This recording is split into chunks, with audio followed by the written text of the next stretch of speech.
Hello and welcome to FP Live. I'm Ravi Agrawal, Foreign Policy's Editor-in-Chief. Last week, an Israeli patrol in southern Gaza chanced upon the person they had been hunting for more than a year, Hamas leader Yahya Sinwar.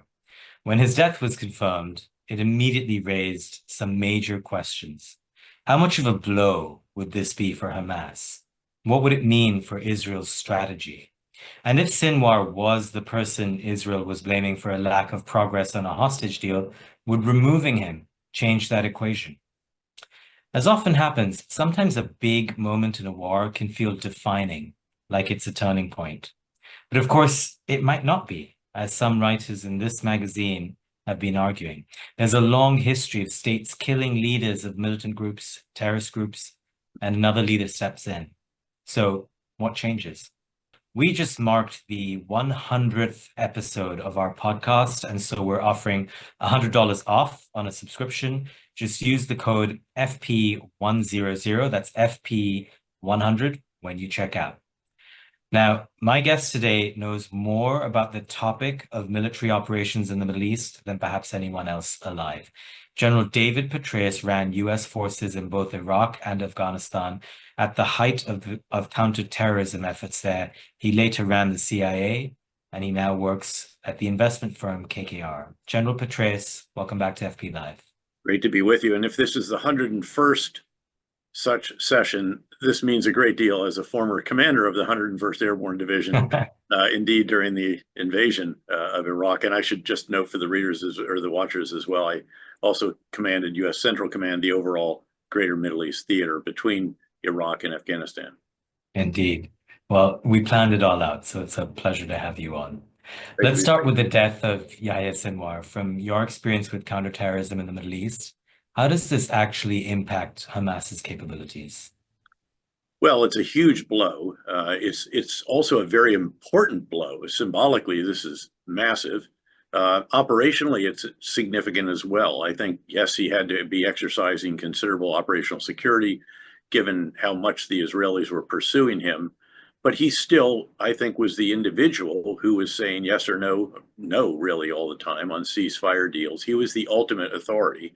And however difficult it was to get to him and for him to get to his subordinate commanders, such as they are in units, noting that they've been very seriously degraded, this is still a very, very significant achievement for the Israelis. And how interesting that it was a patrol that chanced upon him, as you noted, not a special mission unit operation or something like that. So significant, but there will be another leader. It could be, some are speculating that it could be his younger brother, Mohammed. I'm not sure that you'll have the combined political and military leader in the next leader the way you had with Sinwar. Perhaps Mashal in Qatar will take over the political role, such as you had in the past before that leader was killed in Tehran. But it is very disruptive. And it's yet another very significant achievement in the degradation of Hamas, but noting that Hamas has not yet been destroyed. Keep in mind that there were three objectives set out by the prime minister at the beginning of operations in response to the horrific tragedy of 10/7. And of course, the mastermind of which was Sinwar. And these were to destroy Hamas, ensure Hamas never governs Gaza again, and of course, get back the hostages, noting that number 1 and 2 are in big tension with number 3. Well, destruction means that you cannot reconstitute. And Israel is conducting the equivalent of clear and leave operations, similar, by the way, to what we were doing in 2006 in Iraq. And when the surge began, we recognized that only we could provide security for the people. And therefore, we had to clear areas and then hold them and then rebuild them and restore basic services, et cetera.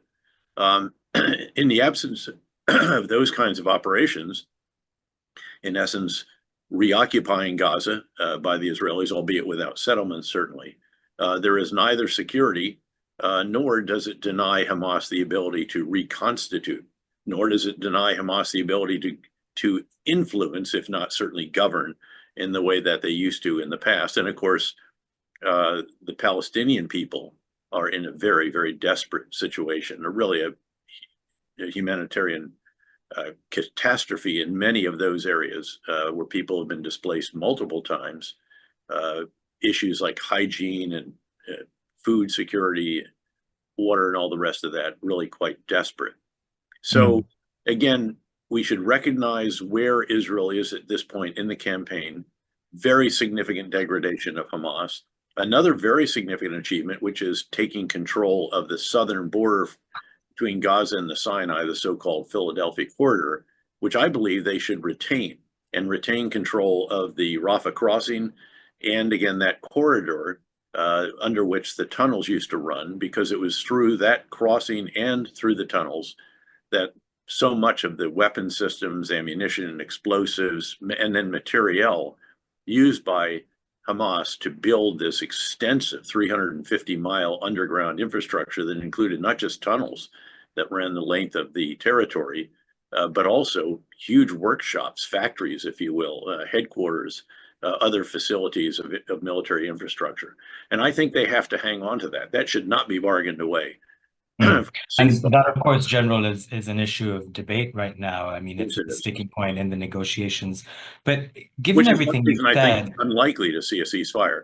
What Hamas will want in these negotiations, Israel leaves for all time Gaza and gives up control of the Philadelphia corridor.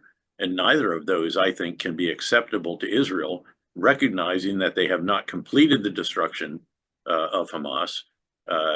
They haven't ensured that Hamas cannot reconstitute. You know, there's plenty of recruits out there, given the damage and destruction that has been part of this campaign to degrade Hamas.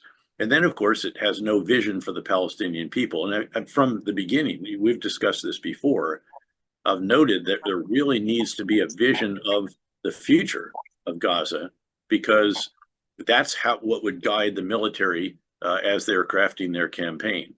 And General, on that point, you're taking me back to almost exactly 1 year ago when we had a very similar conversation like this on FP Live. And I was looking back at that conversation. You said that military action was necessary for Israel, but then you added that vengeance isn't a strategy and that there has to be a vision for what follows. We also talked a fair bit about not repeating the mistakes America made after 9/11. When you look back at the last year of Israel's response to October 7, do you think they followed your advice at all? Certainly some, but not all. And again, that's why this campaign is still incomplete. If you measure it against the actual stated objectives, destruction of Hamas, prevent them from governing or influence, and of course, getting back all the hostages as well. So again, I don't think that a strategy of clear and leave is going to ensure the destruction of Hamas, achieve those first two objectives, nor will it provide a better future for the Palestinian people. And you'll recall, during the surge, we would go to the citizens of Fallujah and we would tell them in advance through various means, we are going to make your lives better by getting Al-Qaeda and the Sunni insurgent organizations out of your lives, out of your neighborhoods, and we're going to keep them out.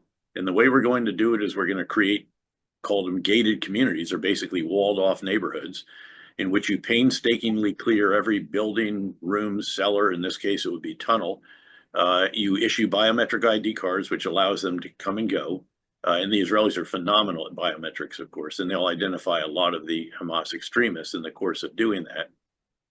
And then you can pump in an organized fashion, which is not possible in Gaza right now, substantial humanitarian assistance, begin the restoration of basic services, get people back at least in the vicinity of their homes, because many of these homes have been destroyed, and then start improving their lives. So it's clear, hold and build.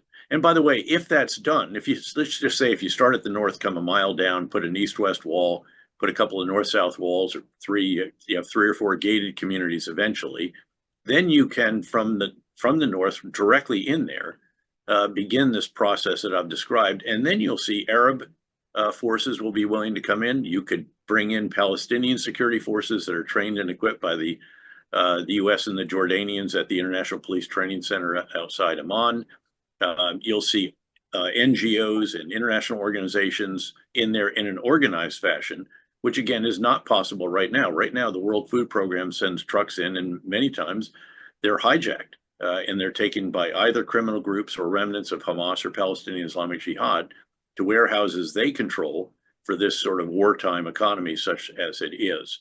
And only if there is security can you do what I've laid out, and only if you do have laid out, is there a better future for the Palestinian people and the possibility that Palestinians in Gaza can live side by side with their Israeli neighbors in peace and so forth. So I think it's really vital that this opportunity that's been presented by the killing of Yahya Sinwar be taken advantage of by announcing this is what we're going to do to achieve our objectives and to improve the lives for our fellow human beings, the Palestinians in Gaza.